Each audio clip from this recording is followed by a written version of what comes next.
SP బాలసుబ్రహ్మణ్యంగా పిలువబడే శ్రీపతి పండితారాధ్యుల బాలసుబ్రహ్మణ్యం గారు 1946 June 4వ తేదీన నెల్లూరు జిల్లాలోని కోనేటమ్మపేట గ్రామంలో ఒక సాంప్రదాయ శైవ బ్రాహ్మణ కుటుంబంలో జన్మించారు.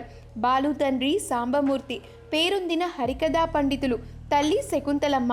ముగ్గురు కుమారులు, 5గురు కుమార్తెలు కల పెద్ద కుటుంబంలో బాలసుబ్రహ్మణ్యం గారు రెండో కుమారుడిగా జన్మించారు. బాల్యం నుంచి బాలుగారికి పాటలు పాడటం ఒక హాబీగా ఉండేది. తండ్రి కోరిక మేరకు ఇంజనీర్ కావాలన్న ఆశయంతో మద్రాసులో AMIE కోర్సులో చేరారు. ఆ కాలంలోని వివిధ పాటల పోటీల్లో పాల్గొని బహుమతులు గెలుచుకున్నారు బాలుగారు.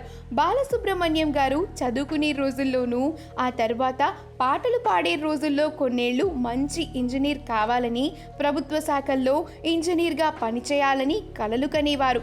మద్రాసులో AMIE చదువుకుంటున్న సమయంలో బాలసుబ్రహ్మణ్యం గారు చలనచిత్ర రంగ ప్రవేశం చేశారు. 1966లో నటుడు, నిర్మాత అయిన పద్మనాభం నిర్మించిన శ్రీ శ్రీ శ్రీ మర్యాదరామన్న చిత్రంతో సినీ గాయకునిగా చలనచిత్ర గాయక జీవితాన్ని ప్రారంభించారు. ఈ చిత్రానికి SP కోదండపాణి సంగీత దర్శకత్వం వహించారు. తనకు సినీ గాయకునిగా జీవితాన్ని ప్రసాదించిన కోదండపాణి గారిపై భక్తితో, అభిమానంతో తాను నిర్మించుకున్న ఆడియో ల్యాబ్కు కోదండపాణి ఆడియో ల్యాబ్స్ అని ఆయన పేరే పెట్టుకున్నారు బాలు. బాలు గారికి సావిత్రి గారితో వివాహం జరిగింది. వీరికి 2 పిల్లలు, పల్లవి, SP చరణ్. కొడుకు SP చరణ్ కొన్ని సినిమాల్లో పాటలు పాడి అటుపై సినీ నిర్మాతగా కూడా మారారు. బాలు సోదరి SP శైలజ గారు కూడా సినీ నేపథ్య గాయని.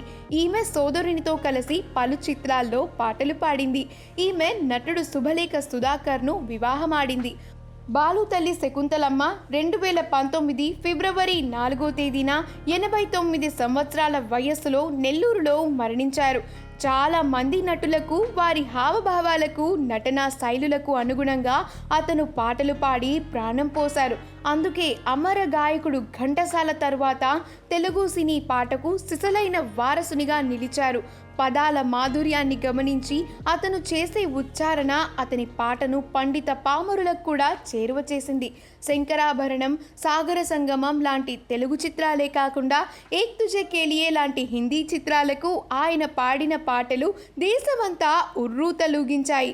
40 ఏళ్ళు సినీ ప్రస్థానంలో 40,000 పాటలు 11 భాషల్లో పాడి 40 సినిమాలకి సంగీత దర్శకత్వం వహించి ప్రపంచంలోనే ఒక అరుదైన రికార్డు సృష్టించారు.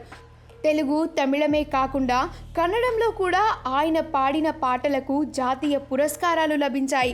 గాయకుడిగానే కాకుండా గాత్రదాన కళాకారుడిగా, నటుడిగా, సంగీత దర్శకుడిగా ఆయా విభాగాల్లో ఆంధ్రప్రదేశ్ ప్రభుత్వం నంది పురస్కారాన్ని 29 సార్లు అందుకున్న బహుముఖ ప్రజ్ఞాశాలి ఈ గాన గంధర్వుడు.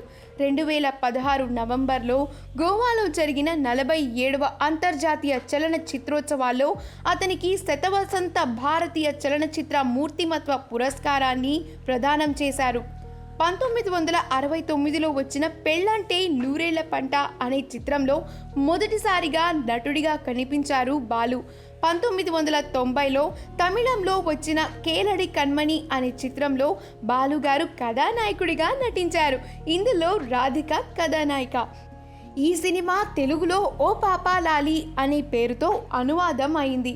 ఇంకా ప్రేమ, ప్రేమికుడు, పవిత్ర బంధం, ఆరో ప్రాణం, రక్షకుడు, దీర్ఘ సుమంగళి భవ వంటి సినిమాల్లో ప్రాధాన్యత కలిగిన సహాయ పాత్రలు నటించారు. 2012లో తనికెళ్ల భరణి దర్శకత్వంలో వచ్చిన మిథునం సినిమాలో కథానాయకుడిగా కనిపించారు బాలు. ఇందులో లక్ష్మి నాయికగా నటించింది. ఈ సినిమాకు నంది ప్రత్యేక పురస్కారం లభించింది. ఈటీవీలో పాడుతా తీయగా అనే కార్యక్రమంతో బాలసుబ్రహ్మణ్యం బుల్లితెర ప్రవేశం చేశారు. అనేక మంది కొత్త గాయని గాయకులను ఈ కార్యక్రమం ద్వారా పరిచయం చేశారు. 1996లో మొదలైన ఈ కార్యక్రమం ఇంకా కొనసాగుతూనే ఉంది. ఆయన సుదీర్ఘ ప్రస్థానంలో 6 జాతీయ పురస్కారాలు, 6 ఫిల్మ్ఫేర్ దక్షిణాది పురస్కారాలు, ఒక ఫిల్మ్ఫేర్ పురస్కారాన్ని అందుకున్నారు.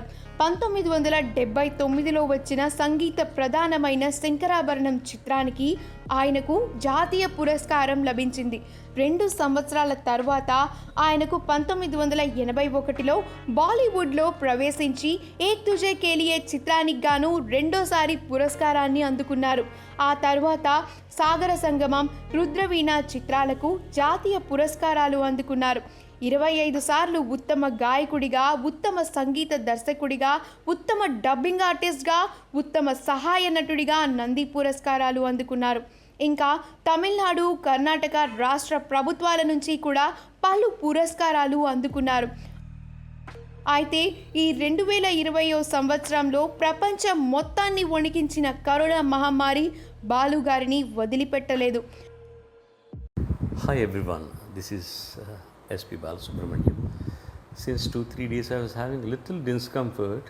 Discomfort means this chest congestion, which for a singer it is nonsense.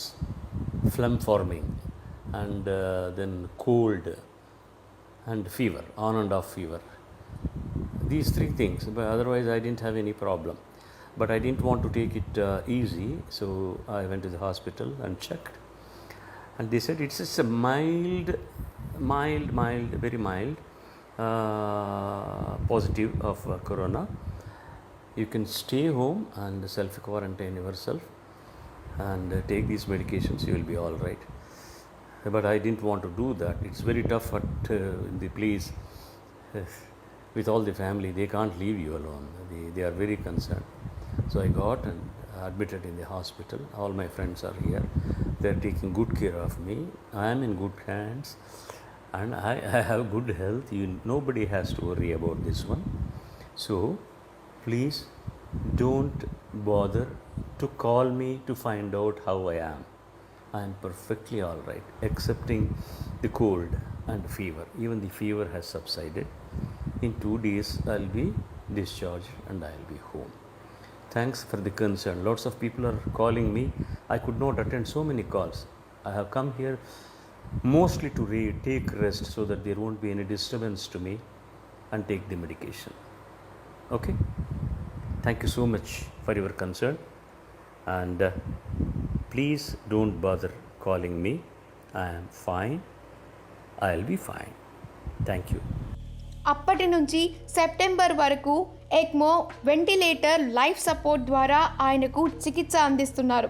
అయితే గడిచిన 24 గంటలుగా ఆయన ఆరోగ్య పరిస్థితి బాగా క్షీణించిందని తెలిపిన ఆసుపత్రి వర్గాలు బాలు పరిస్థితి అత్యంత విషమంగా ఉందని తెలియజేశారు. బాలు గారు సంపూర్ణ ఆరోగ్యంతో తిరిగి రావాలని కోరుకుందాం.